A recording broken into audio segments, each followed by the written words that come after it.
সুপ্রিয় দর্শক বন্ধুরা, আসসালামু আলাইকুম। দেশ অথবা দেশের বাইরে থেকে প্রিয় বন্ধুগণ, ঠিক এই মুহূর্তে যেখান থেকে বাস্তব পরীর অলৌকিক গল্প শোনার জন্য আমার সঙ্গে যুক্ত হয়েছেন আমি আপন। আর যে আপন জীবনের গল্পের ১৬০০তম পর্বে আপনাকে প্রতিদিনের মতো স্বাগতম জানাচ্ছি। বন্ধুগণ, আজ আমি আপনাকে শোনাবো বন্দনগরী চট্টগ্রামের ভাই মোহাম্মদ মহসিন হোসেনের জীবনের পরীর সঙ্গে ঘটে যাওয়া চরম অলৌকিক এক ভয়ানক বাস্তব জীবন কাহিনী। বন্ধুগণ, আজকের গল্পের টাইটেল ১৬ বছর পর নাকি পুরী রাজ্য থেকে ফিরে আসে মহসিন। এই গল্পটা চট্টগ্রামেরই প্রত্যন্ত এলাকার নিম্ন মধ্যবিত্ত পরিবারের সন্তান মহসিনের সঙ্গে ঘটে যাওয়া লোমরহস্যকর এক ভয়ানক বাস্তব ঘটনা, যেটা শুনে আমি সবচেয়ে বেশি অবাক হয়ে গেলাম। ১৬ বৎসর মহসিনের দাবি তিনি পুরীর রাজ্যে ছিলেন, কিন্তু তার পরিবারের কথা হচ্ছে ১৬ বছর পর মহসিন যখন ফিরে আসে। ১৬ বছর আগে মহসিন যে কাপড় নিয়ে ঘর থেকে বের হয়েছিল, মানে যে কাপড় পরে বের হয়েছিল, ১৬ বছর পরে সেই কাপড় পরেই সে ঘরে আসে। এবং তার মাঝে ওই ১৬ বছরের বিন্দু মাত্র শারীরিক কোনো পরিবর্তন ঘটে না। যেমনটি একটা মানুষ সকালে ঘর থেকে বেরোলে বিকালে যেমন করে ফিরে আসে, ১৬ বছর পর মহসিন নাকি ঠিক স্বাভাবিক মানুষের মতো তেমন করে ফিরে এসেছে, যা আমাকে সবচেয়ে বেশি অবাক করেছে। এবং কি হয়েছে এই বিগত ১৬টা বৎসর মহসিনের সঙ্গে আমি আপনাদেরকে তাই শোনাবো। আশা করব পুরোটা গল্প আপনারা মনোযোগ দিয়ে শুনবেন। প্রিয় বন্ধুরা, আমি গত বছর কিউবা গিয়েছিলাম। কিউবা ক্যারিবিয়ান একটা দ্বীপরাষ্ট্র।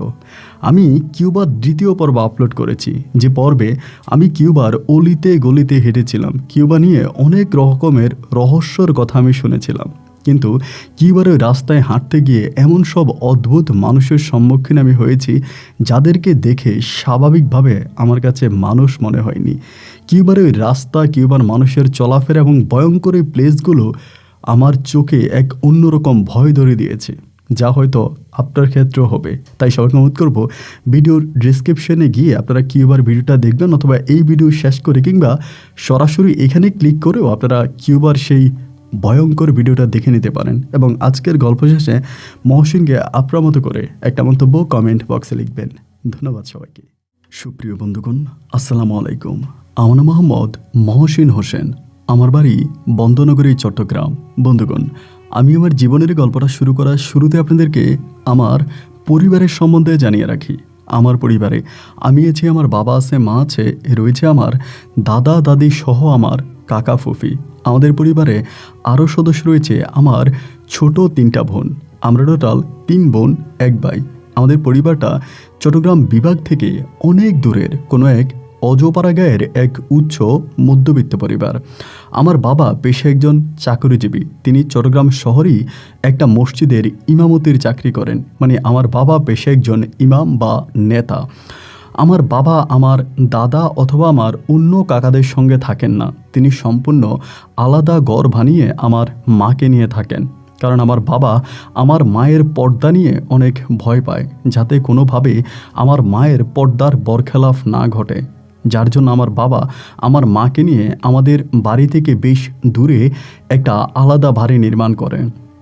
খুবই ভাঙাচুরে একটা ছোট্ট ঘরে আমার বাবা আমার মাকে নিয়ে থাকে, তারপরও যাতে আমার মায়ের পর্দার কোনো রকমের সমস্যা না হয়, মা যেন সম্পূর্ণ পর্দার মধ্যে থাকতে পারে। এটাই ছিল আমার বাবার একমাত্র চিন্তা ভাবনা। দেখা যায় যদি আগের ঘরে থাকতো তাহলে সেখানে কাকারা ঘরে যায়, কাকাতো ভাই বোন, অথবা দেখা যায় আমার বিভিন্ন কাকা শ্বশুর বাড়ি থেকে উঠতি বয়সী ছেলেরা এবং বেগানা পুরুষরা আসে, যাতে আমার মায়ের পর্দার বেরখেলাফ হতে পারে, মা তাদের সামনে পড়ে যেতে পারে। এই জন্যই আব্বা এই পরিকল্পনা করে এবং আমরাও সে আলাদা বাড়িতেই জন্মগ্রহণ করি। আমাদের জন্ম হবার আগে আমার বাবা আমার মাকে সেখান থেকে নিয়ে আসে। যাই হোক, এরকম করতে করতে আমাদের শৈশবের দিনগুলো কাটতে থাকে। আমরা আস্তে আস্তে করে বড় হতে থাকি। আমার মা যথেষ্ট পর্দাশীল একজন মহিলা ছিলেন। আমার বাবা যেমনটা পর্দায় মাকে রাখতে চেয়েছিলেন, আমার মা তেমনটাই থেকেছেন।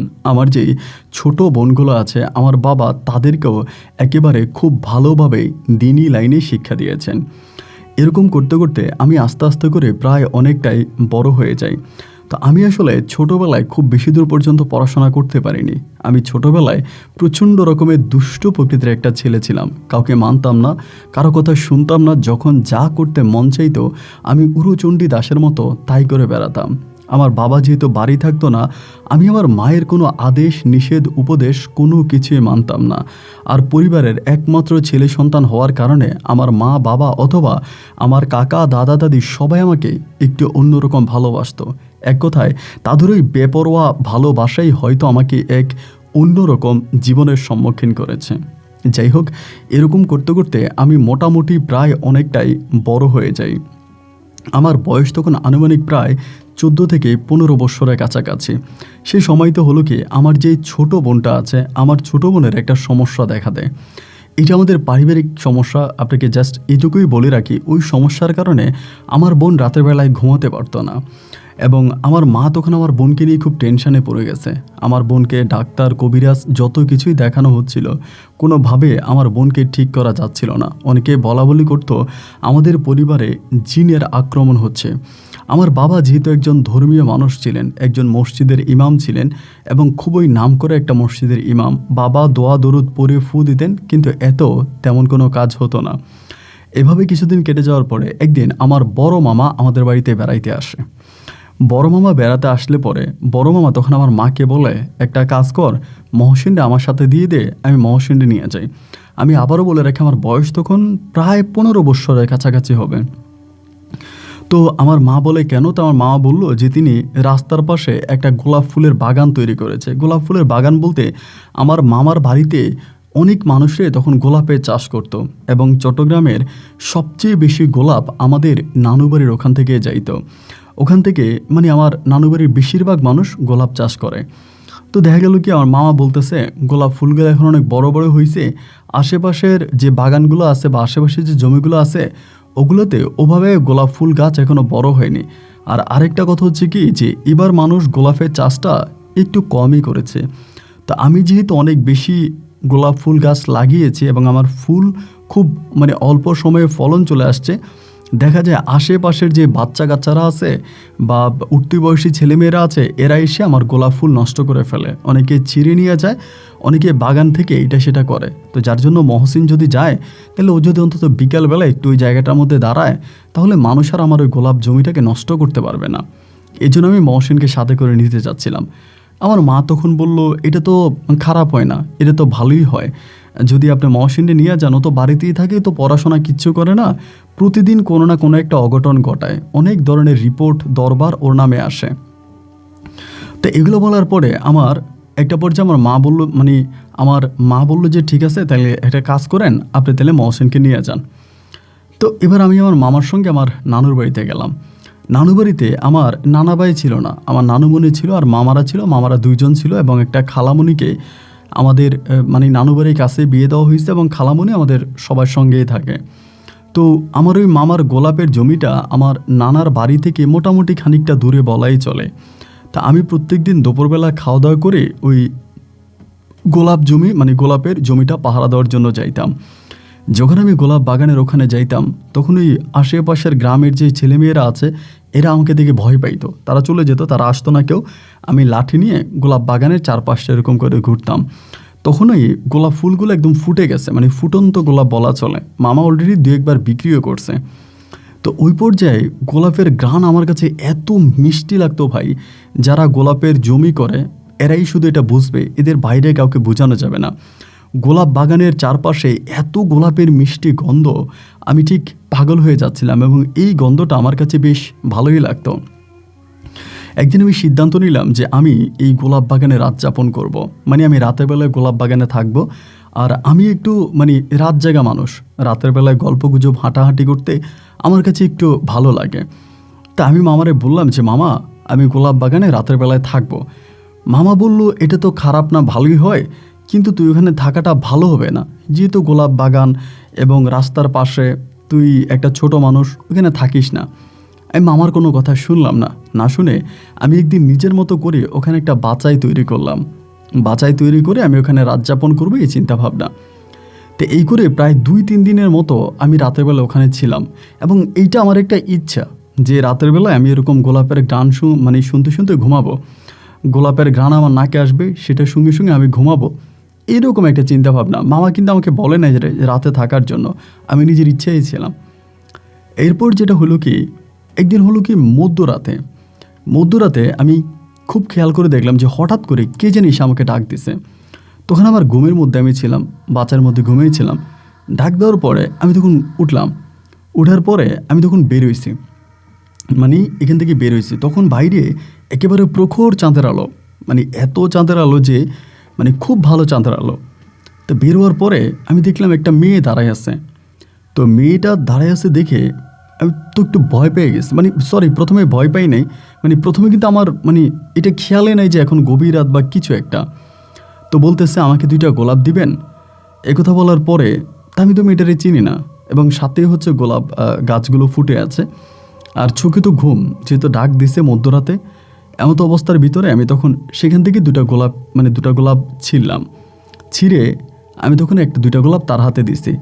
দেওয়ার পরে সে আমাকে টাকা দিতে যাচ্ছিল তার ব্যাগ থেকে। আমি তখন বললাম যে আমাকে টাকা দিতে হবে না, টাকা লাগবে না।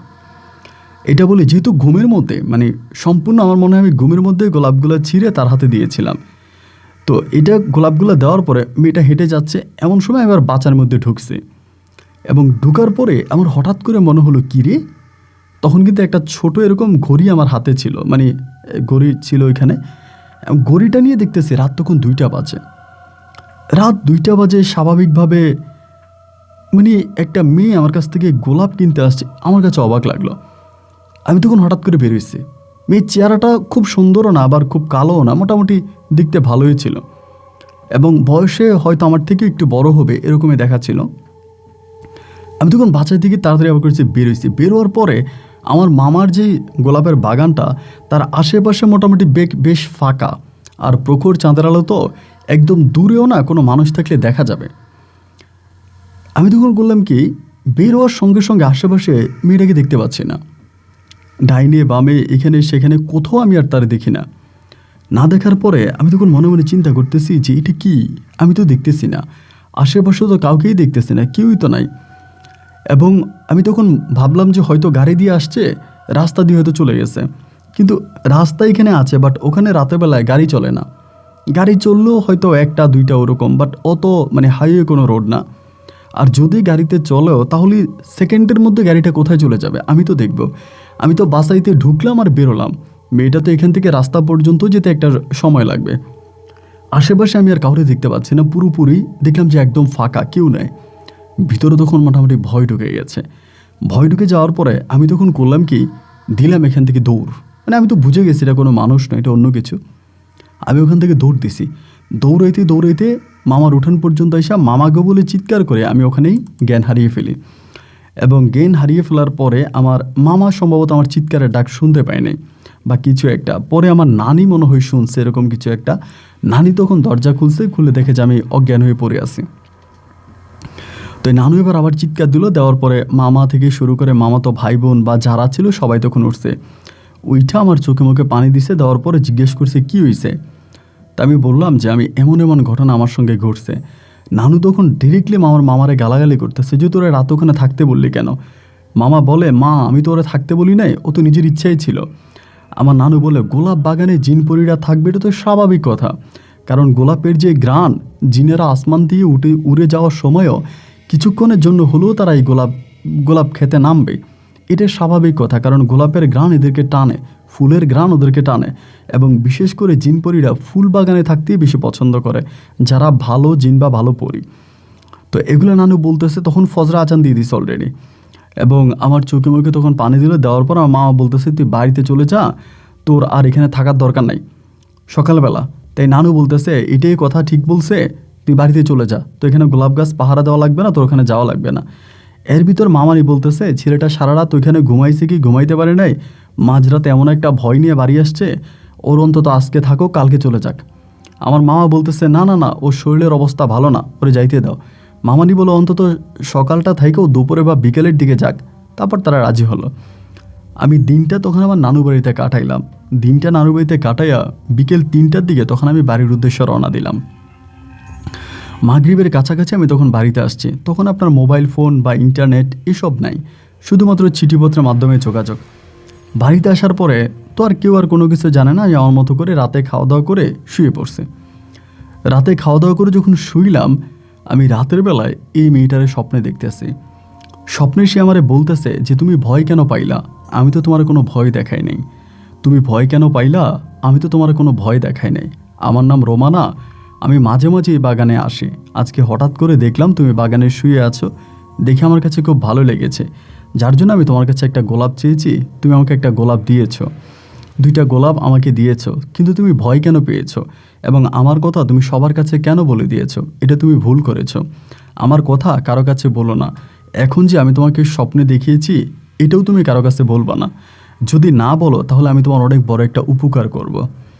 এইটা বলার পরে রাতেই আমার তখন ঘুমটা ভেঙে যায়, মানে স্বপ্নটা দেখেই ঘুমটা ভাঙে। ভাঙার পরে আমি তখন একভাবে চিন্তা করতেছি যে আমি যেটা দেখলাম এটা কি সত্যি সত্যি। আবার মনে মনে এটাও ভাবতেছি যে নাকি আমি যদি কাউকে বলে ফেলে আমার ক্ষতি হবে, নাকি আমি সারাদিন এটা নিয়ে চিন্তা ভাবনা করছি বলে আমি এরকম স্বপ্নটা দেখছি। আমি কোনো কিছু বুঝতে পারতেছিলাম না। না পারার পরে স্বাভাবিকভাবে আমি আবারও রাতের বেলায় ঘুমিয়ে পড়ছি। সকালবেলা আমি এই ঘটনা কাউকে বলি নাই। তখন আমার বোনেরা আছে এবং এমনিতে আমার মানে ছোটো বোনের একটু সমস্যা আছে। আম্মা তো এটা নিয়ে টেনশনে আছে, বিভিন্ন হুজুর কবিরাজ ওরে জারফোক করতেছে। এর মাঝে আবার আমি যদি এরকম কথা বলি তাহলে আম্মা তো আরও পাগল হয়ে যাবে। বাবা তো তখনও চট্টগ্রামে চাকরি করে, তিনি তো বাড়ি খুব বেশি একটা আসে না। বুঝতেই পারেন ইমামের চাকরি, ছুটি নাই বললেই চলে। যাই হোক, এরপর আমি চিন্তা করলাম যে এবার না হয় একটা কাজ করি, আমি আপাতত মানে আমি বিষয়টা কারোর সঙ্গে একটু শেয়ার করব, মানে মনের ভিতরে এটা জাগতেছে। আবার হঠাৎ করে মনে হলো আমি কারোর সঙ্গে শেয়ার না করে দেখি তো আমার উপকারটা কী হয়, ও আমার কী উপকার করে। আমি এটা কারোর সঙ্গে শেয়ার করলাম না। না করার পরে এরপরে রাতে আমি আবারও ঘুমাইছি। ঘুমানোর পরে স্বাভাবিকভাবে আমি ঘুমিয়ে আছি। ওই স্বপ্নের মধ্যে আমার আবারও আসছে, এসে বলতেছে তোমাকে অনেক ধন্যবাদ, তুমি এটা কারো কাছে বলো নাই। তোমার সঙ্গে যে আমার দেখা হয় স্বপ্নে, এটা তুমি কারো কাছে বলো নাই, এই জন্য তোমাকে অনেক ধন্যবাদ। আবার তুমি যে দিনের বেলায় চিন্তা করো, আসলেই কি তুমি আমাকে দেখছো কি না? তুমি তো আমাকে বিশ্বাস করো না যে দেখেছো কি না, তোমার বিশ্বাস হয় না। তোমার বিশ্বাসের জন্য আমি তোমার জন্য একটা উপহার রেখে গেলাম। তুমি ঘুম থেকে উঠে উপহারটা নিও, এবং এটা তোমার জন্য আমার উপহার, আমি তোমাকে দিয়ে গেলাম। এই বলার পরে সঙ্গে সঙ্গে সে আবার চলে যায়। চলে যাওয়ার প্রায় 2-1 মিনিট পরে আমার ঘুমটা ভেঙে যায়। আমি লাফ দিয়ে ওখানে উঠি। আমাকে বলছে যে আমার একটা উপহার রেখে গেছে এবং এটা আমার বালিশের পাশে। আমি তখন বালিশের পাশে দেখি কি যে একটা রিং বা আংটি। রিংটা অনেক বড়, মানে আকার অনেকটা বড়, এবং এইটা আমি তখন দেখে অবাক হয়ে গেলাম যে এত বড়, মানে স্বর্ণেরই মনে হচ্ছে, চকচক করতেছে এরকম। আমি তখন এটা হাতে নিলাম। হাতে নেওয়ার পরে আমি আর এই বিষয়টা কাউরে বললাম না। না বলে আমি তখন জানি যে স্বর্ণ কীভাবে পরীক্ষা করতে হয়। ঘরে আমার হারিকেন ছিল এবং কুফি বাতি ছিল। তখন কুফি বাতি বেশি বেশি ঘরে চলতো আর কি। কুফি বাতিটা জ্বালাইলাম, জ্বালাই আমি তখন এটা আগুনে পরীক্ষা করতেছি এটা স্বর্ণ কিনা। আগুনে যখন আমি দিলাম দেখলাম যে এটা কালো হচ্ছে না। যখন কালো হয় না তখন আমি বুঝে নিলাম যে না, এটা তো স্বর্ণ। যদি স্বর্ণ না হতো তাহলে তো কালো হয়ে যেত। আমি তখন এটা কি স্বর্ণই। এবার তো আমার মনটা অনেক ভরে গেল, আকার অনেকটা বড়। আমি একটু অন্যরকম মানুষ ছিলাম, আমার কিছু বদ অভ্যাসও আছে, এগুলো আপনাকে নাই বলি। টাকা পয়সার প্রতি আমার খুব লোভ। সকালবেলা আমি করলাম কি, কোনো কথা নাই বার্তা নাই, এটা নিয়ে স্বর্ণকারের দোকানে চলে গেছি। তো স্বর্ণকারের দোকানটা ছিল একটা হিন্দুর দোকান, উনি আপনার হিন্দু ধর্মের। এবার তার দোকানে গেছি। তার দোকানে যাওয়ার পরে আমি বললাম যে আমি স্বর্ণটা বিক্রি করব। তো উনি তখন স্বর্ণটা হাতে নিয়ে বলতেছে যে কত ক্যারেট বাকি, তখন ওগুলো কিছু ছিল না। উনি ওনার মতো করে এটাকে মাপছে, মাইপা আমাকে তখন এটার পরিমাণে অনেক টাকা আসছে। আমাকে তখন উনি ওই টাকাগুলো দিছে। টাকাগুলো দেওয়ার পরে আমি তখন এই টাকা দিয়ে করলাম কি, মানে এতগুলো টাকা পাইছি তো আমার আর মাথা ঠিক নাই। মানে আমি তখন একরকম মানে একটু অন্যরকম হয়ে গেলাম, আরে এত টাকা পাইছি আমি কি করব। প্রথমে আমি করলাম কি, টাকাগুলো দিয়ে আমার 2 বোনের জন্য ইচ্ছা মতো শপিং করছি। বোনের জন্য শপিং করলাম, নিজের জন্য কিনলাম, দাদার জন্য কিনলাম। এরপরে মানে যাদেরকে আমার ভালো লাগে এদের সবার জন্য এক গাদা কেনাকাটা করে আমি সন্ধ্যার সময় বাড়ি আসছি। তা আসার পরে আমার মা বলতেছে যে আমি আবার একটু চুরিদারি করতাম ঘরে, এটা ছোটোবেলা থেকে অভ্যাস ছিল ঘরে চুরি করা। আম্মা তখন মনে করছে যে আমি ঘরের মধ্যে মনে হয় টাকা চুরি করছি। আম্মা যেখানে টাকা রাখছে উনি ওখানে চেক করতেছে, এখানে ওইখানে বিভিন্ন জায়গায় চেক করতেছে। চেক করে দেখতেছে যে টাকা বরাবর আছে, যেখানে রাখছে টাকা সেখানেই আছে। তাহলে আমি টাকা কই পাইলাম? আমার টাকা কে দিল? আম্মা আমারে বলতেছে যে টাকা কই পাইছিস বল। আমি তখন মায়ের কোনো কিছু বলি না। মারে আমি আর কোনো কিছু বললাম না। না বলার পরে এইভাবেই শপিং করছে, আরও অনেক টাকা আছে কিন্তু আমার কাছে, এই টাকাগুলো দিয়ে হুড়দুম খরচ করতেছি, আম্মারে কোনো কিছু বলি না।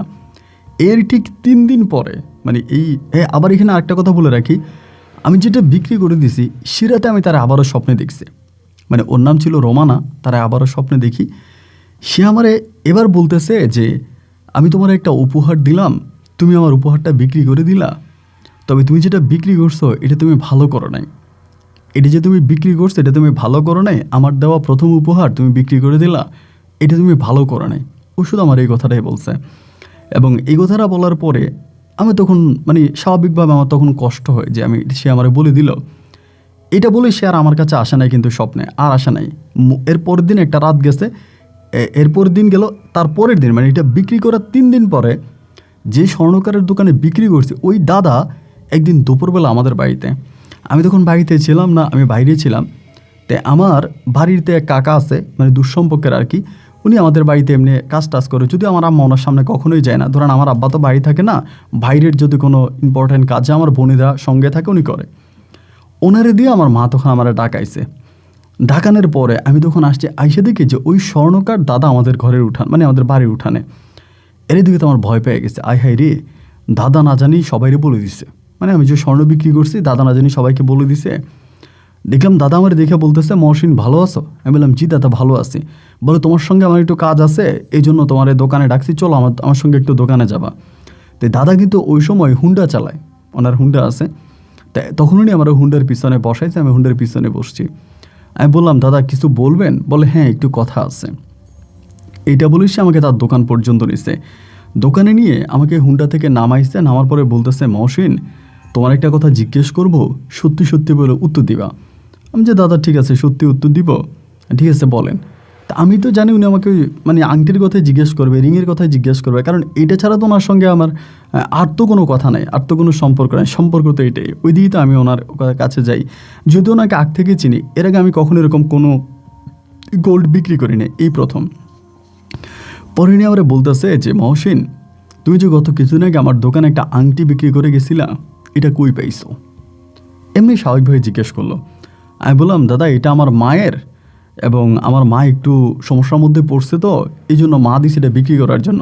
আবার মনে মনে এটাও ভয় পাচ্ছিলাম যে দাদা আবার আমার মাকে কোনো কিছু জিজ্ঞেস করে আসছে কিনা, যদি ধরেন আমার মায়ের কোনো কিছু জিজ্ঞেস করলো তাহলে তো আবার আমি ধরা খেয়ে যাব, এটাও ভয় পাচ্ছিলাম।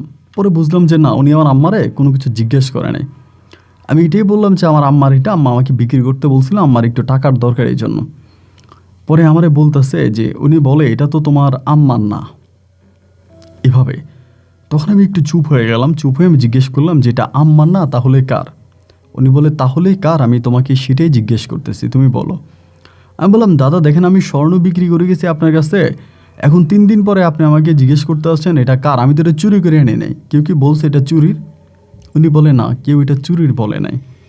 তাই আমি বললাম তাইলে আপনি এমন করতেছেন কেন? উনি বলে আমি আমার জীবনে আজকে প্রায় 26 বৎসরের মতো স্বর্ণের দোকান আমার আছে, 26 বৎসর আমি চালাই, যেটা তোমার জন্মেরও আগে, কিন্তু এত বছরে আমি কোনো দিন এই ধরনের স্বর্ণ পাই নাই। যে স্বর্ণটা আমার হাতে আসছে এরকম নিখুঁত স্বর্ণ আমি কোনোদিনও পাই নাই। এই স্বর্ণ আমার কাছে অন্যরকম মনে হয়েছে, যার জন্য আমার কাছে মনে হয় যে এটা অন্য কোথাও থেকে আসা স্বর্ণ। তুমি আমাকে সত্যি করে বলো যে তুমি এটা কই রাখছো বা কে তোমাকে এটা দিছে। আমি তারপরও ওনারে কোনো কিছু বললাম না। উনি অনেক জিজ্ঞাসাবাদ করলো, তর্কাতর্কি করলো, আমি কোনো কিছু বলি না। যখন আমি কিছু বলি না তখন নিয়ে আর আমাকে কিছু বলো, আমি তখন চলে আসছি। এরপরে কিন্তু আমি এই জিনিসটা আর স্বপ্নে দেখি না, মানে এটা কিন্তু আমার স্বপ্নের মধ্যে আর আসে নাই, মানে দাদার সঙ্গে কথা বলার আগ পর্যন্ত আসে নাই। দাদা অনেক জিজ্ঞেস করছে, আমি বলি নাই। না বলার পরে এই যেদিন আমি দাদার সঙ্গে কথা বলে আসছি, দাদার দোকান থেকে আসছি, 3 দিন পরে সেদিন হঠাৎ করে সেই স্বপ্নে আমার কাছে আবারও আসে। এসে আমারে বলতেছে যে তোমারে ধন্যবাদ যে তুমি ওই স্বর্ণকারের দাদার কাছে আমার কথা বলো নাই, তবে আমি আজ থেকে তোমার যদি কোনো কিছু দেই তাহলে তুমি সেটা বিক্রি করবা না। আমি বললাম যে ঠিক আছে বিক্রি করবো না। এরকম করে প্রায় প্রতিদিন রাতের বেলায় তার সঙ্গে আমার দেখা হতো স্বপ্নের মধ্যে, এবং সে কিছু না কিছু একটা আমাকে দেওয়া যেত, কিছু না কিছু আমাকে একটা দেওয়া যেত, এবং যেটা দেওয়া যেত এটা মোটামুটি বেশ ভালোই ছিল। কখনো খাবার, কখনো রেখে দেওয়া জিনিস, কখনো গিফট, এটা সেটা অনেক কিছুই দিত। এই করতে করতে প্রায় অনেক দিন পরে একদিন আমার একটা মামাতো বোনের ছেলেটা ছিল ছোট, মামাতো বোনের ছেলে, ও যেদিন বেড়াইতে আসছে আমাদের বাড়িতে, বেড়াইতে আসার পরে ও আবার ওই যে ছোট বল আছে না, বল দিয়ে খেলে। তো তখনও করলো কি, মানে এই মামাতো বোনের তখন বলতেছে যে ও বল টানে না, বলের জন্য কান্না করতেছে সন্ধ্যার দিকে আর কি। তো আমার মামাতো বোন আমার বলতেছে যে ও মামাতো বোন আমার বড়, বয়স অনেক বড়, বলতেছে মহসিন বাজার থেকে ওর জন্য একটা ছোট বল এনে দে। তাই বললাম যে আমি বাজার থেকে আমি বল পাবো, আমি এখন যাবো না, আমি যাইনি। তাই আমার মামাতো বোন মন খারাপ করছে, ছোটো বাচ্চাটাও রাতের বেলায় কাঁদছে, তা আমি তখন ঘুমাই গেছি খাওয়া দাওয়া করে। তো ওর সঙ্গে আমার যখন দেখা হইতো স্বপ্নে, আমি কিন্তু স্বাভাবিক থাকতাম, ওর সঙ্গে কথা বলতে পারতাম, উত্তর নিতে পারতাম, কিন্তু ওকে স্পর্শ করতে পারতাম না, বা আমি নিজেও শোয়া থেকে উঠতে পারতাম না। তো সেই রাতের বেলায় হইল কি, ওই স্বপ্নে যখন আবার আসছে, আমি ওরে বললাম মামাতো বোন কান্নাকাটি করছে, মামাতো ভাইটা কান্নাকাটি করছে, সরি মামাতো বোনের ছেলেটা কান্নাকাটি করছে, এখন ওরে একটা বল দেওয়ার জন্য আমি তো বাজার থেকে বল আনি নাই, তুমি আমার একটা বল দাও, তুমি আমার একটা খেলনা বল দাও। এইটা বলার পরে তখনই আমার কী করলো, ওইরা তো একটা খেলনা বল দিয়ে গেছে আকার এরকম, যা আমার বালিশের পাশেও রেখে যাইতো। সকালবেলা আমি করলাম কি, এই বলটা নিয়ে আমার মামাতো ভাইয়ের হাতে দিছি, মানে ওই মামাতো মানে বোনের ছেলের হাতে দিছি। দেওয়ার পরে একদম বলটা দিয়ে খেলতেছে। ওই দিন দুপুরবেলা আমার মামাতো বোন আবার চলে গেছে, ওর বাচ্চারা নিয়ে চলে গেছে। তো চলে যাওয়ার পরে প্রতিনিয়তই কিন্তু আমি রোমানারের স্বপ্নে দেখতাম, ওই স্বপ্নে আসতো, কথা বলতো, খুব স্বাভাবিক একটা সম্পর্ক তার সঙ্গে আমার ছিল।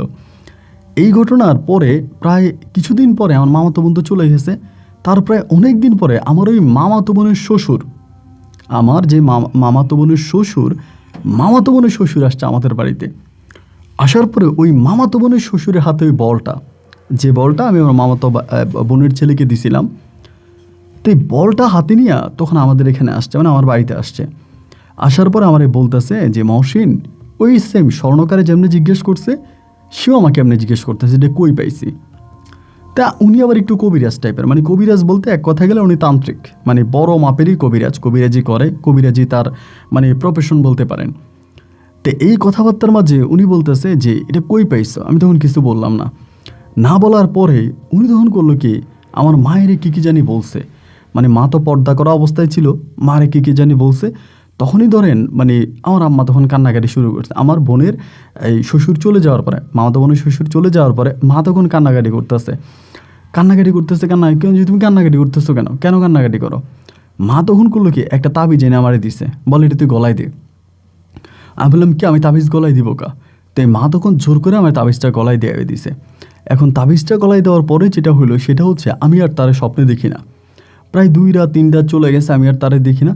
তখন আমি চিন্তা করলাম মেবি এই তাবিজের কারণে সে আসতে পারে না। একদিন আমি আমার ইচ্ছা করে তাবিজটা আমি খুলে ফেলে দিছি, গলা থেকে খুলে মানে খালে ফেলে দিছি। দেওয়ার পরেই তখন সে আসছে।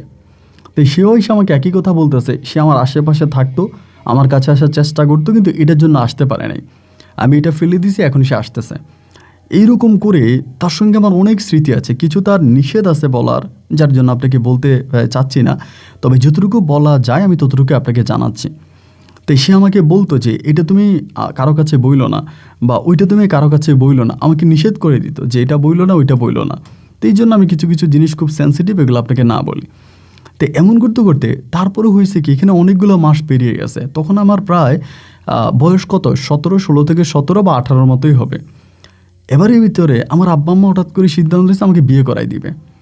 তা আমি কিন্তু এই যে রোমানের সঙ্গে আমার প্রেম ভালোবাসা, আমি কিন্তু খুব গোপনে রাখতাম, কারো কাছে বলতাম না বা জানাইতাম না।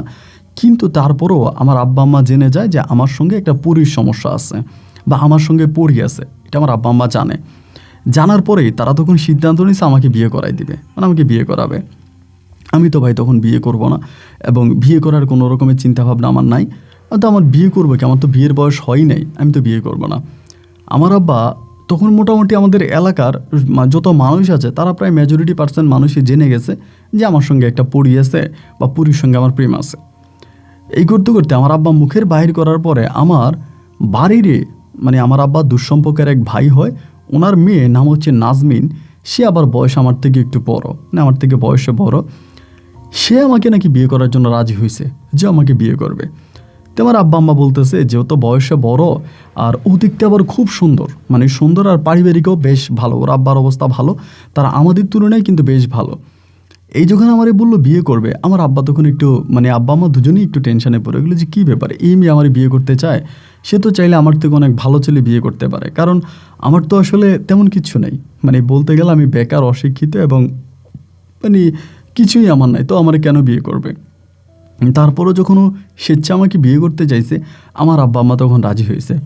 রাজি হওয়ার পরে তখন কিন্তু আমার ওই যে মানে গলার মধ্যে এটা আমি কিন্তু পড়তাম না। আর হ্যাঁ, এখানে আরেকটা কথা বলে রাখি, আমি যে বিয়ে করব এটা কিন্তু মানে আমি কিন্তু রোমানাকে জিজ্ঞেস করছিলাম, রোমানা আমাকে অনুমতি দিছে বিয়ে করার জন্য। ওই আমাকে বলে বিয়ে করলেও কোনো সমস্যা নেই, আমি তোমার কাছে আসতে পারবো, তোমার সঙ্গে আমার কথা হবে, তুমি বিয়ে করো। ও কিন্তু অনুমতি দিছে। দেওয়ার পরেই এবার আমি বিয়ে করলাম। এবার বিয়ে করলাম, ওই মেয়েটার নাম হচ্ছে নাজমিন আক্তার।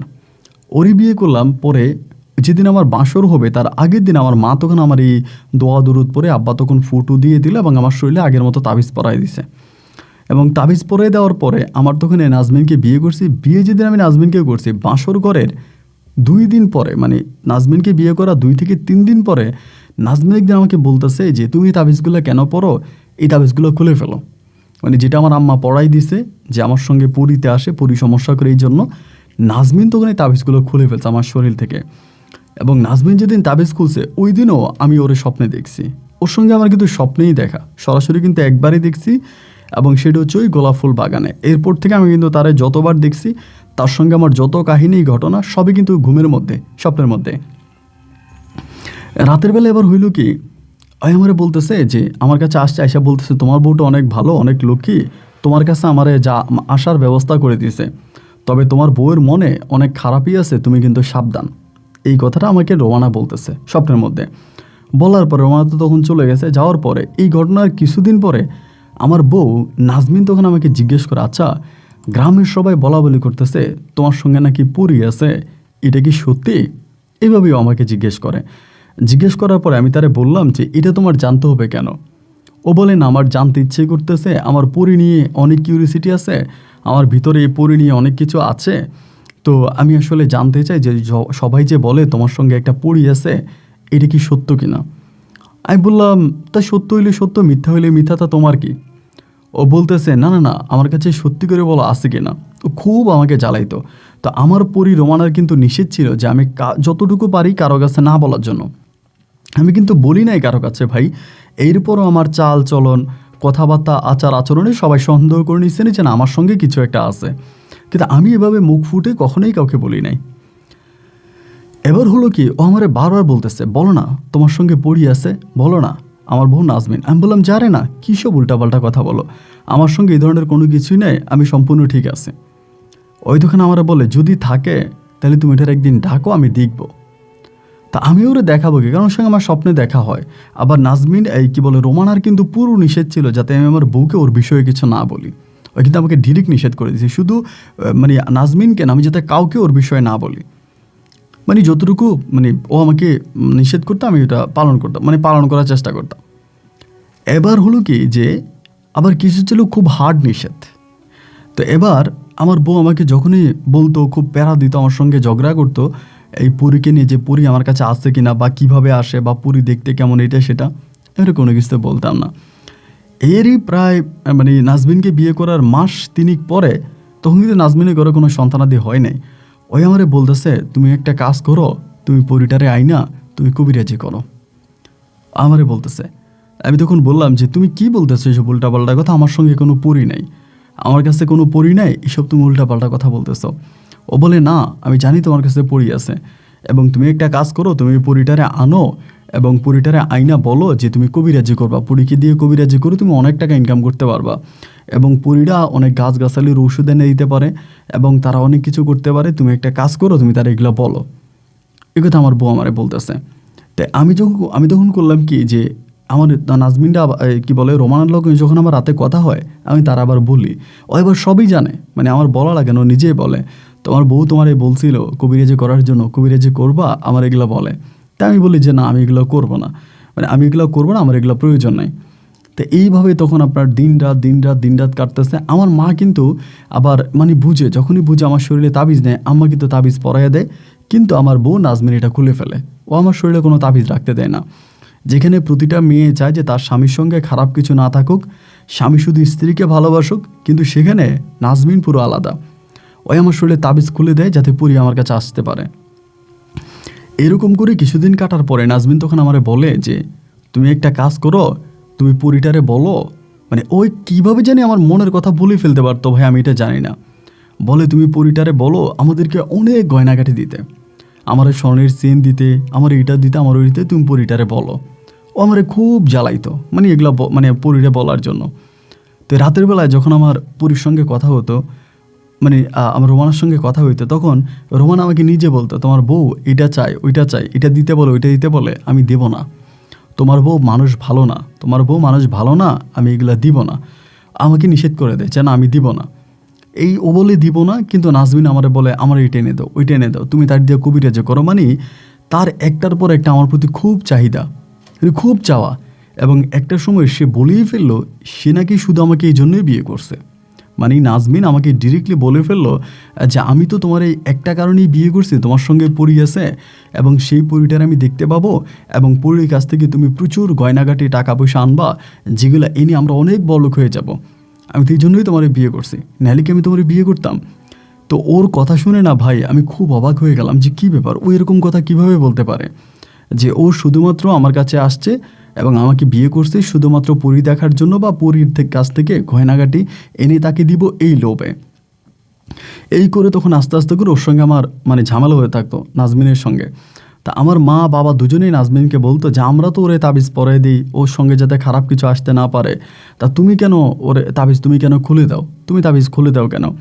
ও তখন বলে তাবিজ থাকলে তো কোনো সমস্যা নেই, ওর শরীরে তাবিজ থাকুক, কিন্তু এই তাবিজ মানে সরি তাবিজ আমি ওর কাছ থেকে খুলে ফেলি, তাবিজ তো থাকার দরকার নাই, কিন্তু ও কেন পরির কাছ থেকে এটা সেটা আনে না, এগুলো বলতেছে। আমার আব্বা বলে এগুলো কি বলো, এরা তো ইচ্ছে করে কোনো কিছু দেয় না, ওদের মানে ওরা তো ওদের কাছ থেকে জোর করে তো কোনো কিছু আনা যায় না, যদি তাদের মন চায় তারা তাহলে দিবে, আর তাদের কাছ থেকে জোর করে কখনোই কোনো কিছু আনা যায় না, তুমি এরকম করতেছো কেন, জোর করে আনা যাবে না। তো এরকম করেই তখন মানে দিন রাতগুলো কাটতে কাটতে একদিন রাতের বেলায় রোমান আমারে বলতেছে কালকে কিন্তু তোমার বউ তোমারে ছেড়ে দিবে। এই আমারে বলে, আমি যে কী বললাম আমার বউ আমারে ছেড়ে দিবে? বলে হ্যাঁ কালকেই তোমার বউ কিন্তু তোমারে ছেড়ে দিবে, তোমার সঙ্গে কিন্তু তোমার বউ আর থাকবে না, তোমার সঙ্গে সংসার করবে না। তাই আমি বললাম কেন আমার সঙ্গে সংসার করবে না, আমার অপরাধ কি? বলে এই যে অপরাধ, তুমি আমার কাছ থেকে গয়নাগাটি এনে তারে দাও না। তাই আমি বললাম তুমি তো আমারে দাও না। ও বলে আমি দেবো না তো, কারণ তোমার বউ খারাপ। এরপরে ঠিকও আমাকে যেদিন বললো তার পরের দিনে রোমানা তখন তাদের বাড়িতে গেছে, নাজমিন তখন তাদের বাড়িতে গেছে, মানে তাদের তো পাশাপাশি বাড়িতে গেছে। বাড়িতে গিয়া ওই বিকেলবেলা ওর মারে দিয়ে খবর পাঠাইছে ও না কেন আমাদের বাড়িতে আসবে না, আমাদের বাড়িতে আসবে না। এবং এই করে তার ঠিক 2 দিন পরে ও তখন আমাকে ডিভোর্স করে দেয়। কোনো কথা নাই, কোনো বার্তা নাই। ওই তখন একটা জিনিসই সবার কাছে বলে ওর সঙ্গে জিন আছে পরি আছে, ও রাতের বেলায় ভয় লাগে, আমার সঙ্গে ঘুমাইতে ভয় পায়, এগুলো বলে আমাকে তখন ডিভোর্স করে দেয়। কিন্তু আসলে মূল কারণ এটা না, মূল কারণ ওর চাহিদা। পরীর কাছ থেকে স্বর্ণ কেনা এনে দিই না কেন, টাকা এনে দিই না কেন, বা পরীরে কেন তার সামনে আনি না, এই জিনিসগুলোর জন্যই কিন্তু সে আমাকে ছেড়ে দিয়েছে। তো সে আমাকে ছেড়ে দেওয়ার পরে এবার আমার প্রতিনিয়তই রোমানার সঙ্গে আরও ক্লোজ হয়ে গেলাম। আব্বা আম্মা তখন প্রায় এরকম হাল ছেড়ে দিচ্ছিল, তারাও আর কোনো কিছু করতে পারতেছে না, এবং আমাকে নতুন করে কোথাও বিয়েও করাইতে পারে না। ধরেন বিভিন্ন জায়গায় বিয়ে শাদীর বিষয় নিয়ে কথাবার্তা হইলে পরে মানে মানে সবাই তো জানো ওর সঙ্গে পড়ি আছে, এই জন্য কেউ আর আমাকে বিয়েও করতে চায় না। তো একদিন আম্মা খুব কান্না করছে, আমার হাতটা ধরে কান্না করে বলতেছে যে মহসিন রে, আম্মা তোর গলা আজকে একটা তাবিজ পরাই দিব, কিন্তু এই তাবিজটা তুই কখনো খুলতে পারবি না। তুই আম্মারা ওয়াদা কর যে এই তাবিজটা তুই কখনো খুলবি না, আম্মা তোর গলা একটা তাবিজ পরাই দিব। তাই আমি বললাম যে আচ্ছা ঠিক আছে। মানে আমার মায়ের কান্নাকাটি এবং মায়ের ইমোশন দেখে আমার ভিতরটা তখন খুব কেঁপে উঠলো, যে আমার তো মা এবং সে এভাবে আমার সামনে কান্নাকাটি করতেছে, স্বাভাবিকভাবেই যে কোনো সন্তানের খারাপ লাগবে। তখন আমার অনেকটা খারাপ লাগছে যে আমার ঠিক আছে, আমি তাহলে মা আর এটা করবো না, আমি এই কাজটা আর করবো না, আমি তাবিজটা খুলবো না। আমি কিন্তু রোমানাকে প্রচণ্ড রকমের ভালোবাসতাম, মানে পরিটাকে খুব ভালোবাসতাম। এরপরও মায়ের চোখের বাণী আমাকে খুব মানে ব্যথিত করে। আমি তখন বললাম যে ঠিক আছে। এবার মা করলো কি, আমার একটা তাবিজ পরাই দিচ্ছে গলার ভিতরে। এই গলার ভিতরে তাবিজটা পরাই দেওয়ার প্রায় আপনার এই তাবিজটা পরাই দিয়েছে, তখন আমি আর রোমানারে দেখি না। রোমানের জন্য খুব কষ্ট হইতো, আমার ভিতরটা ফেটে যাইতো, কাউরে বুঝাইতে পারতাম না। কিন্তু আম্মা তাবিজ পরাই দিছে, আমি কিন্তু এই তাবিজ খুলবো না। এই করে একদিন রাত্রে প্রায় আপনার 12টা কি 12:30টার মতো বাজে, আমি বাজার থেকে আসতেছিলাম। তখন কিন্তু আমি বাজারে যেতাম, সবার সঙ্গে ক্রাম বোর্ড খেলতাম, দোকানপাটে গেলেও সবাই আমার পুরীর জামাই বলতো। আমার বলতে যে পুরীর জামাই আসছে রে, পুরীর নাগর আসছে। তারপরে বলতো, অনেকেই বলতো দোস্ত, মানে যারা এলাকাতে চিনে বা পরিচিত বন্ধু বান্ধব, এই দোস্ত তোর পরিটারে একটু দেখাতো, একটু ডাকতো, ওর একটু দেখি। কিন্তু ভাই ওই কোনোদিন আমার কাছে দিনের বেলা আসতো না, বা স্বাভাবিকভাবে আসতো না। ও শুধু আমার কাছে আসতো রাতের বেলায়, যখন আমি ঘুমাইতে যেতাম এবং ঘুমানোর পরে। ঘুমানোর পরে আসতো, আমার চোখ খোলা থাকলে আসতো না। ওই ছিল এরকম, কিন্তু এটা আমি কাউকে বুঝাতে পারতাম না। সবাই মনে করে পুরীটা 24 ঘন্টা আমার সঙ্গে থাকে, আমি তারা 24 ঘন্টা দেখি, সবাই এরকমই মানে চিন্তাভাবনা করতেছে।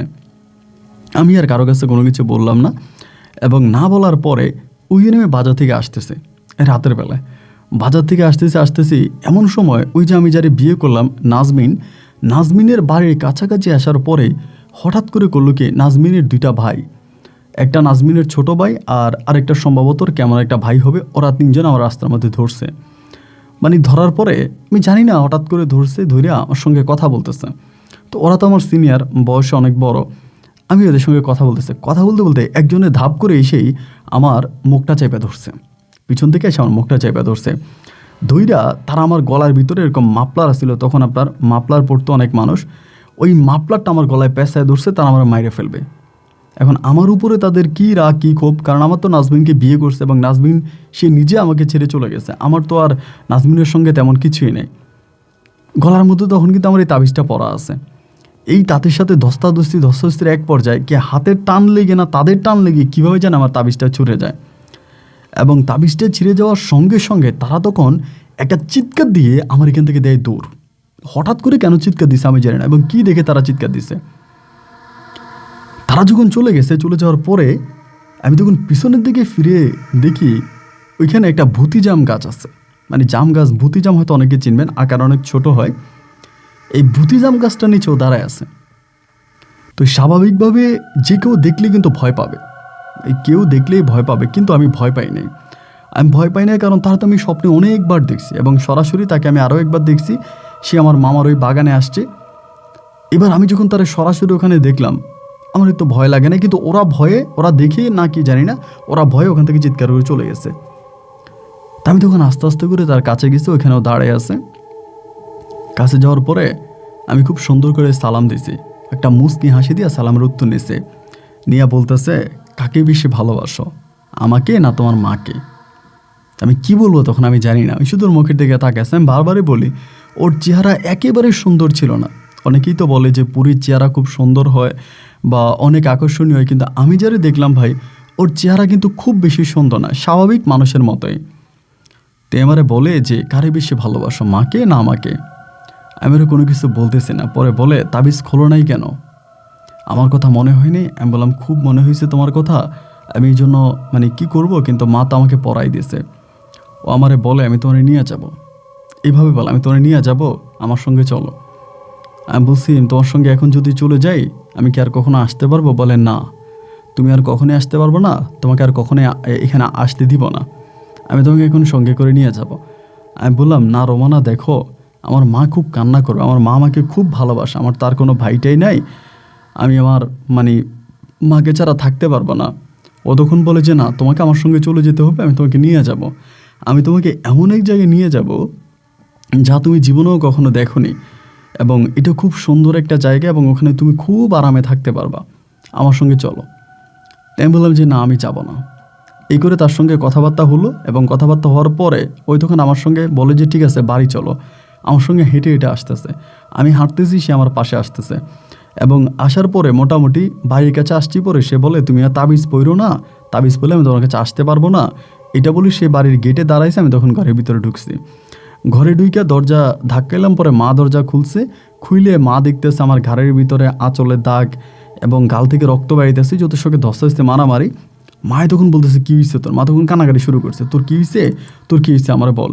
আমি যে বললাম যে, মা, এই ঘটনা আমারে রোমানা, এই কি বলে নাজমিনে ভাইয়েরা আমারে মারছে, আমার এমনি মারছে, তারা আমার এগুলা করছে। পরে আম্মা বলে, আমি সকালবেলা সবাইকে ডাকবো, দরবার ডাকবো, আর তোর কারণে তোর গায়ে কেন হাত দিল, তোরা মারলো কেন, আমি সবাইরে ডাকবো, এটা একটা বিচার করবো। আমি যে, না মা, তুমি কাউরে বলার দরকার নাই, আমার তো ভিতরে কোনো মানে আমি তো কোনো দরবার চাই না, কোনো বিচার চাই না, তুমি কাউকে বইলো না, তোমার এটা কাউকে বলার দরকার নাই, তুমি কাউকে বইলো না। মা বলে, না, এরপর আমার ছেলের এইভাবে মারলো, আমি কাউরে বলবো না, কাউরে জানাবো না। আমি যে, না মা, তুমি এটা কাউরে জানাইতে চাও না, কাউরে বলতে চাও না, তোমার কাছে অনুরোধ, তুমি কাউকে বইলো না। তা আমার আম্মা আর কাউরে জানাই না জানানোর পরে এবার আমি আর তাবিজের বিষয় কি সে আমার মাকে ভুলাই দিল নাকি জানি না, তাবিজ কিন্তু মার কোনো কিছু বলে না, মানে গলায় তাবিজ আছে কি নাই ওইটাও মার দেখে না। এভাবে কয়েকটা দিন কেটে গেছে, কয়েকটা দিন ও প্রত্যেক দিন আমারে বলে যে, আমি তোমার নিয়ে যাব, আমি তোমারে নিয়ে যাব। আমার প্রত্যেক দিন বলে যে আমি তোমারে নিয়ে যাব, আমি তোমারে নিয়ে যাব। আমি যে না, আমি যাব না, আমি মাকে ছেড়ে যাব না, আমার মা না থাকলে আমার খুব কষ্ট হবে এবং আমি মাকে ছেড়ে যাব না। এইরকম করে প্রত্যেক দিন বলতে বলতে আমি একদিন রাজি হইলাম, বললাম যে ঠিক আছে তাহলে আমি যাব, কিন্তু একদিন থাকবো। এরকম করে তারা বলতেছে যে আমি একদিন থাকবো, আমি একদিন পরে চলে আসব। তুমি কি আমার একদিন রাখবা? ও বলে একদিন থাকবা? আমি বললাম হ্যাঁ একদিন থাকবো। বলে ঠিক আছে, তাহলে তুমি একদিন থাকবা, চলে আসবা তো? আমি বললাম হ্যাঁ চলে আসবো, শুধু একদিন থাকবো। বলে ঠিক আছে চলো। এই কথা বলার পরে স্বাভাবিকভাবে, একদম খুবই স্বাভাবিকভাবে ও তখন আমারে বললো যে ঠিক আছে তাহলে কবে যাবা? আমি যে অমুক দিন যাব। তা আচ্ছা ঠিক আছে। রাতে বেলাও তার সঙ্গে কথা হইলো। কথা হওয়ার পর আমি সকালবেলা ঘুম থেকে উঠছি, উইঠা ভালো জামা কাপড় পরছি। মানে ঘরে একটা মানুষ বেড়াইতে গেলে যেরকম কাপড় চোপড় পরে না, এরকম ভালো জামা কাপড় পরে আমি বেরোইছি, মানে বের হবো আর কি। পরে মা দেখা বলতেছে যে মহসিন, তুই এত ভালো জামা কাপড় পরে কই যাচ্ছিস? আমি তো ধরেন মানে যেসব জামা কাপড় পরে মানুষ কোনো অনুষ্ঠানে যায়, এরকম অনুষ্ঠানের জামা কাপড়, তো এগুলো পরে কই যাবি? আমি বললাম মা আমার একটা দাওয়াত আছে, আমি একটা দাওয়াতে যাব, কিন্তু আমি রাত্রে ফিরবো বা বিকেলে ফিরবো, আমি এখন আর আসবো না। মা আমারে বলতেছে তা কোন জায়গায় দাওয়াত, আমারে বল। আমি বললাম না তোমারে বলা যাবে না, আমার একটা দাওয়াত আছে, আমি যাব। এই কথা বলার পরে তখন আমার মা বলতেছে যে ঠিক আছে তাই তাড়াতাড়ি বাড়ি আসিস। তখন কিন্তু সকাল আপনার কত হবে, প্রায় 8টা-9টা এরকমের টাইমের মধ্যে। আমার মা বলে কিন্তু তাড়াতাড়ি বাড়ি চলে আসবে। যে ঠিক আছে মা, তাড়াতাড়ি আসবো। এই বলে মায়ের সঙ্গে কথাবার্তা শেষ করে আমি তখন বেরোইছি। বেরোয়ার পরে আমাদের এলাকাটা থেকে পার হওয়ার পরে এই মানে মোটামুটি এলাকা পেরিয়ে যাওয়ার পরে একটা খালি জায়গা আছে, ওইখানে দেখি কি একটা বিড়াল আমার পায়ের কাছে এসে মেয়ামেয় করতেছে এবং মনে যেন আমার কামড় দেবে, এমন একটা অবস্থা। আমি বিড়ালটারে লাথি মারতেছি, ধুরো এটা আমার পায়ের কাছে আসে কেন, এটা আমার কামড় দিবে কেন, মানে এরকম আসে আমাকে কামড় দেওয়ার জন্য। তাই এরকম করে আমি তখন দেখলাম কি যে মানে এইটা আমাকে আমার পায়ের কাছে এসে আমি পায়ের কাছে এসে লাথি মারি। এই করে সামনের দিকে চলে যাওয়ার পরে আমি হঠাৎ করে পিছন থেকে সাপের মানে শুনতে পাচ্ছি যে সাপে যেরকম ফোঁসফোঁস করে না, এরকম করে সাপে ফোঁসফোঁস। তখন তো দিনের বেলায়, রাত না, আপনার মানে সকালবেলা। জায়গাটা একটু মানে একাকিত্ব ছিল আর কি। ও আমার ওই জায়গায় যাইতে বলছে, মানে একটা জায়গায় যাইতে বলছে, ওখানে তার সঙ্গে আমার দেখা হবে এটা বলছে। তো এরকম করতে করতে আমি হঠাৎ করে যখন সাপে ফুসফুস করে পিছনে থেকে তাকায় দেখি রে ভাই, ইয়া লম্বা এক সাপ এবং দিনের বেলায়, এবং এই সাপ পুরো আমার মুখের কাছে আইসা আমারে এরকম করে খেয়ে ফেলবে একটা অবস্থা। আমি জায়গার মধ্যে চিৎকার দিয়ে জ্ঞান হারিয়ে ফেলি। এত ভয় পাইছি যা ঠিক বলার মতো না। এরকম একটা ভয় পেয়ে চিৎকার দিয়ে আমি জায়গায় জ্ঞান হারিয়ে ফেলি এবং জ্ঞান হারিয়ে ফেলার পর আমার আর কোনো কিছু মনে নেই। যখন আমার জ্ঞান আসে, জ্ঞান ফিরে আসার পর আমি দেখতেছি কি যে আমি একটা খালের পাড়ে শুয়ে আছি, মোটামুটি একটা খালের পাড়ে শুয়ে আছি এবং এই মানে খালের পানিগুলো খুব স্বচ্ছ, খুব পরিষ্কার, মানে আয়নার মতো পরিষ্কার। পানিগুলো যে যাচ্ছে, পানিগুলো দেখা যাচ্ছে একেবারে খুবই আয়নার মতো সুন্দর। এবং আমি ওই একটা বিছানার মতো করে একটা জায়গায় ওখানে শুয়েছিলাম, একটা খালের পাড়ে বিছানার মধ্যে শুয়েছিলাম, এরকম না। এবার আমি ওইখান থেকে উঠছি, মানে বসছি। বসার পরে তখনও কিন্তু আপনার প্রায় সকালের কাছাকাছি ওরকমই উঠছি। উঠার পরে আমি তাকায় দেখি কি যে এটার পাশেই একটা আপনার বাগানের মতো আছে, মানে বাগান বলতে একটা গাছ আছে অনেক বড়, কিন্তু ওই গাছের মানে কালারগুলা, মানে আমি আপনাকে কীভাবে বলবো যে বর্তমানে যারা জাপানের অনেকগুলো গাছ আছে দেখবেন যে গাছের যেই মানে পাতাগুলো, এগুলো বিভিন্ন কালার, মানে একটা গাছে হরেক রকম কালারের পাতা হয়। এরকম আমি দেখতেছি এরকম একটা গাছের নিচেও বসে আছে। এটা কোনো স্বপ্ন নয়, কোনো অবাস্তব নয়, মানে আমার চোখে দেখা সরাসরি ঘটনা। তা আমি ওইখান থেকে উঠে ওর কাছে গেছি। ও হাসতেছে, ওর হাতে একটা ঢালি আছে, ঢালির ভিতরে অনেক ফল, আপনার আপেল, কমলা সহ বিভিন্ন রকমের ফল। ওই তখন আমারে বলতেছে ফল খাবা? আমি যে হ্যাঁ খাবো। তো আমার হাতে ফল দিছে, আমি খাইতেছে। আমি বললাম যে রোমানা এটা কোন জায়গা, এটা কোন জায়গা? আমারে বলতেছে এটা আমার বাড়ি। বলে এটা আমার বাড়ি। আমি বললাম এটা তোমার বাড়ি? বলে হ্যাঁ এটা আমার বাড়ি। তুমি এখানে থাকো? বলে হ্যাঁ আমি এখানে থাকি। তখন আমি বললাম রোমানা এই জায়গাটা তো অনেক সুন্দর, মানে ওর যে ঘরটা আছে, ঘরটা মানে আমি আপনাকে কীভাবে বলবো, মানে ছবির মতো করে সুন্দর একটা মানে ঘর আর কি, এরকম কুঁড়ে ঘরের মতোই, কিন্তু খুব সুন্দর, মানে খুবই সুন্দর। সামনে একটা আপনার খালের মতো আছে এবং খালের যে পাড়টা আছে এটা যথেষ্ট পরিমাণে সুন্দর। এবং বাড়ির ওই পাশটাতে মানে যে ঘর আছে, ঘরের ডান পাশটাতে কত সুন্দর ফুলের বাগান, মানে ছবির মতো সুন্দর একটা ভিউ। তারপরে আমি বললাম যেটা তোমার বাড়ি? বলে হ্যাঁ এটা আমার বাড়ি। তাই আমি বললাম তোমার বাড়িতে আমাকে নিয়ে আসছো? বলে হ্যাঁ, আমি তোমাকে আমার বাড়িতে নিয়ে আসছি। তাই আমি বললাম আমার একটা সাপে দৌড়ে এসেছিল এবং সাপটা আমাকে কামড় দিতে আসছিল, আমি তো সাপকে দেখে চিৎকার করলাম, তা তুমি কি? ও বলে এই সাপটা আমিই ছিলাম। এরকম করে হেসে বলে সাপটা আমিই ছিলাম, চলো ভিতরে চলো খাবা। এটা বলেও তখন আমার ভিতরে নিয়ে গেছে, মানে ওর ঘরের ভিতরে নিয়ে গেছে। ওর সঙ্গে হাঁটতে হাঁটতে ঘরের ভিতরে গেলাম। ঘরের ভিতরে যাওয়ার পরে একটা টেবিলের ভিতরে ভাই এত রকমের খাবার, আমার জীবনে আমি এরকম খাবার দেখি নাই। খুব সুস্বাদু খাবারগুলা টেবিলের মধ্যে মানে সাজা, মনে হয় কে রেখে দিছে। তা আমি বললাম এত খাবার, এত সুন্দর সুন্দর খাবার কে রেখে দিছে? ও বলে খাবারগুলো তোমার জন্য, খাবারগুলো তোমার জন্য, আমি তোমার জন্য আনছি, তুমি খাও। আমি বললাম যে এত দামি দামি খাবার আমি তো খাইনি কখনো, তো ঠিক আছে আমি খাবো। ও পাশে বসছে, আমি মানে বসে বসে খাইতেছে, খাইতেছি, প্রচুর খাইছি। খাওয়ার পরে আমি বললাম যে আমার তো ভাল লাগতেছে না, শরীরটা জানি কেমন কেমন লাগতেছে, মানে খাওয়ার পরে শরীরটা কাঁপতেছে। ও বলে তুমি একটা কাজ করো, তুমি এখানে শো, মানে টেবিলটার পাশেই একটা খাটের মতো আছে, বলে এটার মধ্যে শো। আমি এটার মধ্যে শুয়ে পড়ছি, ওর সঙ্গে কথা বলে কিন্তু শুয়েছি, মানে একেবারে বাস্তব, কোনো রকমের কাল্পনিক কিছু নেই, চোখের সামনে ঘুরতেছে এগুলো। শুইলাম, পরে কখন আমার ঘুম কখন আসে সেটাও বুঝি না। একটা সময় ঘুমটা ভেঙে গেছে। ঘুমটা ভাঙার পরে তখন সূর্যটা প্রায় আপনার পশ্চিমের আকাশে অনেকটা হেলে পড়ছে। তা আমি এখান থেকে আসছি, আয়সা বলতেছি ওই দিকে যে আমার পাশেই বসে আছে, ঘুমটা ভাঙার পরে পাশেই বসে আছে। আমি বললাম রোমানা, তুমি যেখানে বসে আছো, বিকেল তো হয়ে যাইতেছে, সূর্য তো মনে হয় পড়ে যাইতেছে, তো ওই জানালা দিয়ে কিন্তু সূর্যটা দেখা যাচ্ছে, যে ঘরে জানালা দিয়ে দেখা যাচ্ছে, এবং জানালার যে ফ্রেমগুলা, আমি আসলে ওই জায়গাটা আপনাকে বর্ণনা দিয়ে বুঝাইতে পারবো না যে এত সুন্দর। তো ও যখন আমি বললাম যে সূর্য তো ডুবে যাইতে আসছে বা পশ্চিমের আকাশে হেলে পড়ছে, আমি তো বাড়ি যাবো, ও তখন একটা হাসি দিছে, মানে একটা হাসি দিছে, হাসি দিয়ে বলতেছে বাড়ি যাবো? আমি বললাম হ্যাঁ বাড়ি যাবো। বাড়ি যেতে দিব না। আমি বললাম না না না, তোমার কাছে আমি একদিনের জন্য আসছি, তুমি তো বলছো যে একদিন থাকবে, একদিন পরে তুমি আমার মানে যাইতে দিবা, আমি তো একদিন পরে বাড়ি চলে যাব, তুমি সেটা বললে না? ও বলে হ্যাঁ সেটাই বলছিলাম। তো তুমি যদি বাড়ি চলে যাও তাহলে কিন্তু তুমি আমার আর কখনোই পাবা না, ওই আমারে বলতেছে। আমি বললাম আরে না, পাবো না কেন? তুমি আমারে নিয়ে আসছো, আমি তোমার ঘর দেখলাম, বাড়ি দেখলাম, ওখানে একদিন বেড়াইলাম, থাকলাম, আমি ওখানে যাওয়ার পরে তুমি আমার কাছে আসবা রাতের বেলায়, এবং আমি তোমাকে বিয়ে করব। এখানে একটা বিষয় আমি আপনাকে জানাই রাখি ভাই, আমি কিন্তু কখনোই শরীর স্পর্শ করতে পারি নাই। এই যে ও আমারে আনে বা আমি দেখি বা এত কিছু, কিন্তু আমার কাছ থেকে মোটামুটি একটা দূরত্ব বজায় রাখে, মোটামুটি একটা দূরত্ব বজায় রাখতেছে। তো উঠার পরে তখনও আমাকে আইনা ফল দিল। বেশিরভাগে আমি ওর ঘরে যেটা খাইলাম, সকালে একবার ফল দিছে, কয়েকটা ফল খাইলাম, এরপরে খাবারটা খেলাম, খেয়ে ঘুমাইলাম, এরপরে সে আমাকে আবারও ফল এনে দিছে। এই ফলগুলো খাইতেছি, এবং খাওয়ার পর আমি তারা বললাম আমি বাড়ি যাব, আমার ভাল লাগতেছে না, আমি বাড়িতে যাব, আমার কেমন কেমন জানি লাগতেছে, মানে আমার ভিতরে কেমন জানি একটা মানে টান লাগতেছে, আমি বুঝতেছি না।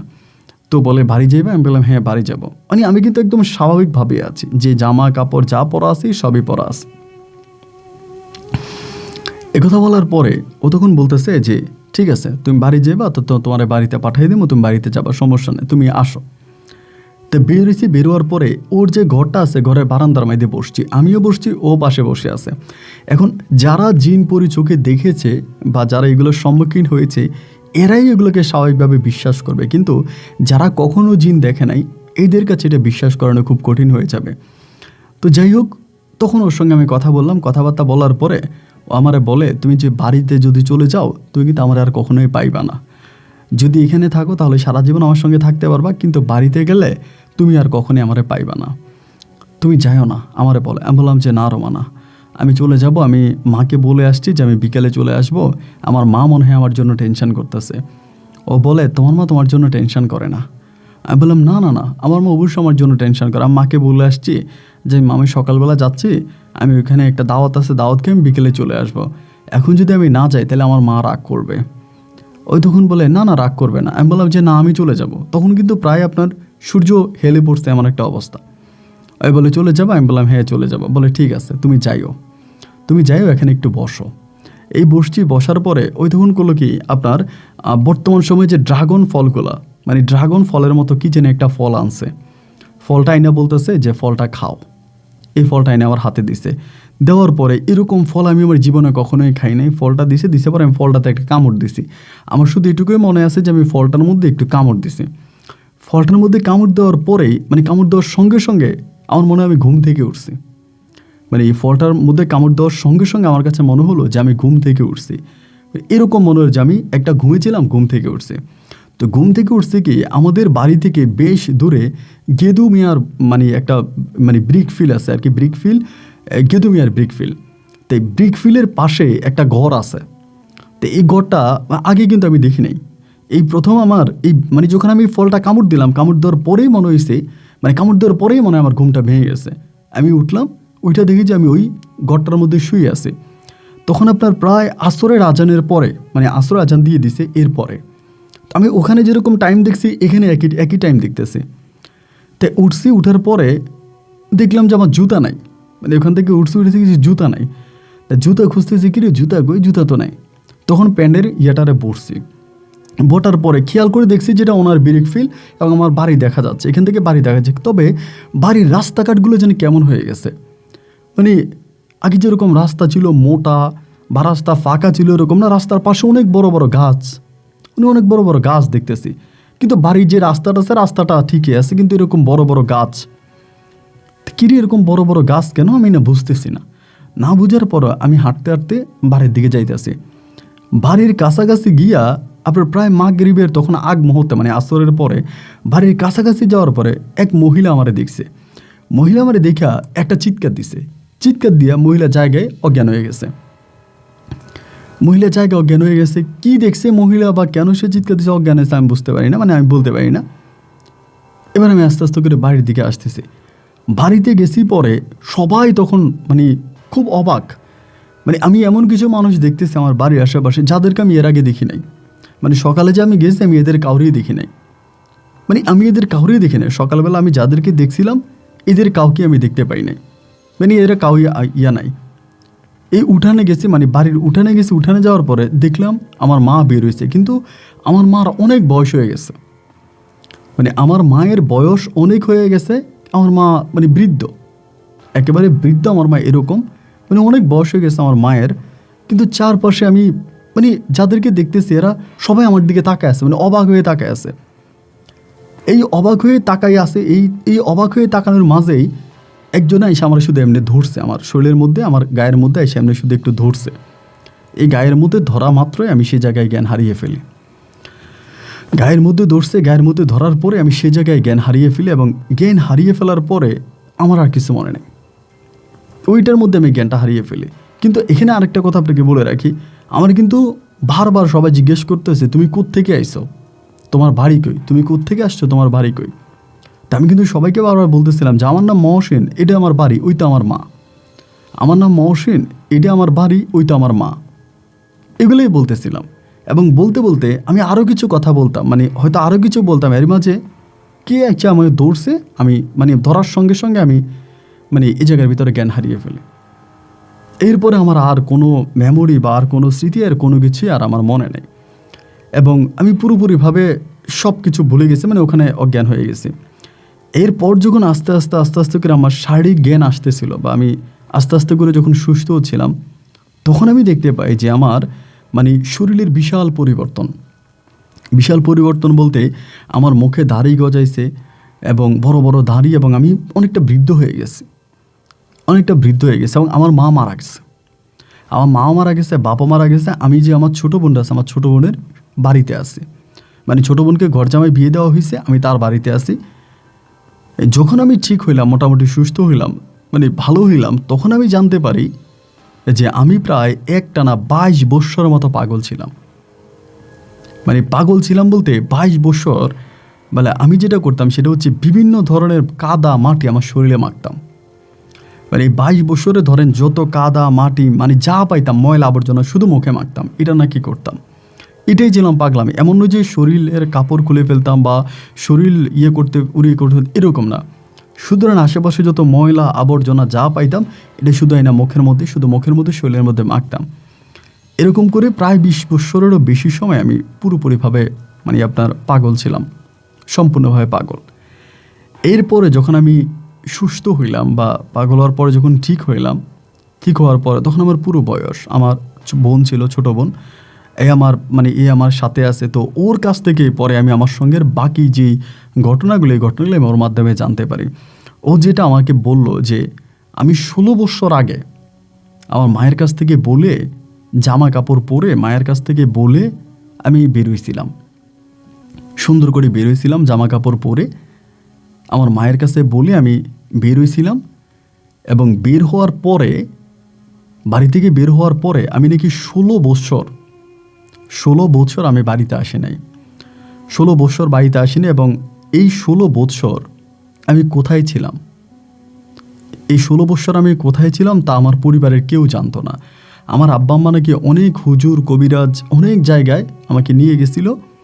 নিয়ে যাওয়ার পরেই তারা নাকি সবাই কবিরাজরা নাকি বলছে আমি নাই, আমি ওখানে আছি ওইখানে আছি, এরকম করে বাবা মা অনেক টাকা নষ্ট করছে। 16 বছর পর একদিন সুন্দর সময় আমি নাকি বাড়িতে আসছি। এবং বাড়িতে আসার পরে আমার বোন যেটা বলল যে আমার মা এবং বাড়ির আশেপাশের কিছু মানুষ যারা আমাকে দেখেছে, যাদের মাঝে এখন অনেকেই বেঁচে আছে, এরা যারা দেখেছে তারা সবাই নাকি বলতেছে যে আমি নাকি একেবারে যুবক হয়ে আসছি। 16 বছর আগে যেইভাবে গেছি, আমার মা নাকি আমার বোনকে বলছে যে আমি যেই পোশাক পরে গেছি আমি নাকি সেই পোশাক পরেই আসছি, যে পোশাক পরে গেছি ওই পোশাক পরেই আসছি। কিন্তু মাঝে 16 বছর কেটেছে, আমার চেহারার কোনো পরিবর্তন ঘটে নাই, শারীরিক কোনো পরিবর্তন ঘটে নাই। এবং বাড়িতে আসার পরে আমি বললাম যে আমারে কে ধরছে, আমার বোন বলতেছে কেউ নাকি আমারে ধরে নাই, আমি নাকি জায়গার মধ্যে জ্ঞান হারিয়ে ফেলেছি। এবং সবাই যখন চারদিক থেকে আসতেছিল দৌড়ে আমার দেখার জন্য, আমি নাকি জ্ঞান সাথে সাথে জ্ঞান হারিয়ে ফেলি। বলতে আমি তো দেখছি জ্ঞান হারিয়ে ফেলি, বাট আমার ধরার সঙ্গে সঙ্গে আমার বোন বলতেছে আমি নাকি সঙ্গে সঙ্গে মাটিতে বসেই আমি নাকি বিভিন্ন ধরনের আপনার এই মাটি নাকি মুখের মধ্যে মাখতেছি, শরীরের মধ্যে মাখতেছি, শুধু মাটি নিতেছি মাখতেছি, এরকম চেহারা কাউকে আর দেখাচ্ছি না, আমার এই মুখটা আমি আর কাউকে দেখাচ্ছি না। এটা আমার বোন আমাকে বলো যে আমি আর এই মুখটা কাউকে দেখাচ্ছি না। তো তারপরে আজকের এই দিন পর্যন্ত, এই মুহূর্ত পর্যন্ত আমি বেঁচে আছি, কিন্তু আমার সঙ্গে যা হয়েছে, যেটা হয়েছে, এর কোনো হিসাব আমি আজও মিলাতে পারি না। এবং এখনকার পর্যন্ত আমি আর রোমানাকে দেখি নাই, রোমানা আমার কাছে আসে নাই, তার সঙ্গে আমার কোনো দেখা হয় নাই। কিন্তু এই যে সময়টা এতগুলো সময় যে কেটে গেল, এতগুলো বছর যে কেটে গেল, প্রায় হিসাব করতে গেলে 40 থেকে 45 বছর আমার জীবনে কেটেছে। এবং আমি এখন যথেষ্ট বয়স্ক এবং বৃদ্ধ একজন মানুষ। তো আমি জানি না আমার সঙ্গে কি হয়েছে, আমি আমার জীবনের হিসাব একদিন দুদিন করে হিসাবটা মিলাতে পারতেছি না। এখনও শুয়ে এটাই চিন্তা করি আমার সঙ্গে কি হলো। এবং আমার বোন যে আছে ছোট, সেও অনেক বয়স্ক, সে আমাকে বলে যে আমার বয়সী যারা ছিল মোটামুটি এরা প্রায় অনেকেই মারা গেছে, তা আল্লাহ আমাকে এখনও বাঁচায় রাখছে। আমার গল্পটা পড়বেন, ভালো থাকবেন, আসসালামু আলাইকুম। বন্ধুরা, আমাকে এই গল্পটা লিখে পাঠিয়েছেন মরিয়ম বেগম, মহসিনের ছোট বোন, জিনার কাছে তার ভাই মহসিন এখনও আছে। সে মরিয়ম বেগম আমাকে এই গল্পটা লিখে পাঠিয়েছেন। এবং এইটা আজ থেকে বহু বছর আগের একটা গল্প, আজ থেকে প্রায় বহু বছর আগের একটা গল্প। তো এখানে কিছু বিষয় আমার কাছে বেশ জীবনের গল্প অনুষ্ঠানে এই ধরনের, আসলে আপনাদেরকে খুব ইম্পর্ট্যান্ট একটা কথা বলি, সেটা হচ্ছে এই মহসিন সাহেবের গল্পটা আমি যখন প্রথমে পড়েছিলাম, ওনার যেই মহসিনের যে বোন আছে, তার বোনের মেয়ে, মহসিনের বোনের মেয়ে আমাকে গল্পটা লিখে পাঠিয়েছিল। তো ওরা মা মেয়ে দুজনে আমার গল্প শোনে। ওনার মা অনেকটা বয়স্ক, মরিয়ম বিবি, সে অনেকটা বয়স্ক, এবং তার মেয়ে ময়না আক্তার, সে হচ্ছে আমাকে পুরোটা গল্প লিখে পাঠায়, মা মেয়ে দুজনেই কথাবার্তা বলে পাঠায়। তো এখানে বিষয় হচ্ছে কি, যে ঘটনাটা এই গল্পের মাঝে ঘটলো, এইটা বর্তমান জেনারেশন যারা আছে এদেরকে বিশ্বাস করানো অনেক কঠিন। এবং অনেকেই হয়তো এই গল্পের কমেন্টে লিখবেন যে আপন ভাই এটা কেমনে সম্ভব, কি গাঁজাখুরি কথাবার্তা। আসলেই ঠিক আমার কাছে সেটাই মনে হচ্ছিল। কিন্তু আমি এই গল্পটা একটা বিষয় চিন্তা করে রেকর্ড করছি, সেটা হচ্ছে যে যারা এই পৃথিবীতে জিন দেখে নেয়, উনি ওনার গল্পের মাঝেও কিন্তু এই কথাটা একবার বলেছে, আমি আবার রিপিট করি, যারা এই পৃথিবীতে জিন দেখে না এরা কখনোই জিনের অস্তিত্ব বিশ্বাস করবে না। আমরা জানি বাতাস দেখা যায় না, কিন্তু বাতাস আমরা অনুভব করি। আমরা দেখতে পাই যে গাছ লড়ে, আমাদের শরীর ঠান্ডা লাগে, তখন আমরা বুঝি যে হ্যাঁ, বাতাসের অনুভব আছে। জিন জাতিরা বাতাসের রূপ ধারণ করে, বাতাসের মাঝেই তাদের বিচরণ। সুতরাং তাদেরকে যেহেতু দেখা যায় না, তাদেরকে বিশ্বাস করানোটা বেশ কঠিন। তবে হ্যাঁ, এটা সত্যি, যাদের সঙ্গে জিন যারা দেখেছে বা জিনের সঙ্গে এরকম অনেক গল্প আমি পেয়েছি যে যাদের জিনের সংস্পর্শ পেয়েছে, জিনদেরকে সরাসরি মানুষের রূপে দেখেছে, তারাই গল্পটা বিশ্বাস করবে। তো গল্প বিশ্বাস অবিশ্বাস এটা সম্পূর্ণ আপনার ব্যক্তিগত বিষয়, কারণ আমি সরজমিনে গিয়ে সেটা যাচাই করিনি। এবং যেহেতু হনুফা, ওনার মেয়ে ময়না এবং মরিয়ম, তারা দুজনেই গল্পটা লিখে পাঠিয়েছে এবং তাদের লেখার মাঝেও হয়তো অনেক ভুল ত্রুটি থাকতে পারে, যার কারণে আমি আমার মতো করেই বলেছি। যদি কোথাও ভুল হয়ে থাকে ক্ষমা সুন্দর দৃষ্টিতে দেখবেন, এবং এই গল্প নিয়ে কোনো মতামত থাকলেও কমেন্ট বক্সে লিখবেন। আজ এখানেই বিদায় বন্ধুরা, সবাইকে শেষ বেলায় আবার অনুরোধ করে যাচ্ছি, আপনারা কেউই কিউবার হাবানার এই ভয়ঙ্কর ভিডিওটা মিস করবেন না। দেখতে চাইলে এখানে ক্লিক করে অবশ্যই হাবানার সম্পূর্ণ 27 মিনিটের ভিডিওটা দেখবেন, যা দেখলে আপনার কাছে এক ভৌতিক ফিলও হবে। সবাইকে আরও একবার ধন্যবাদ জানিয়ে শেষ করছি। আল্লাহ হাফেজ অ্যান্ড সালাম আলাইকুম।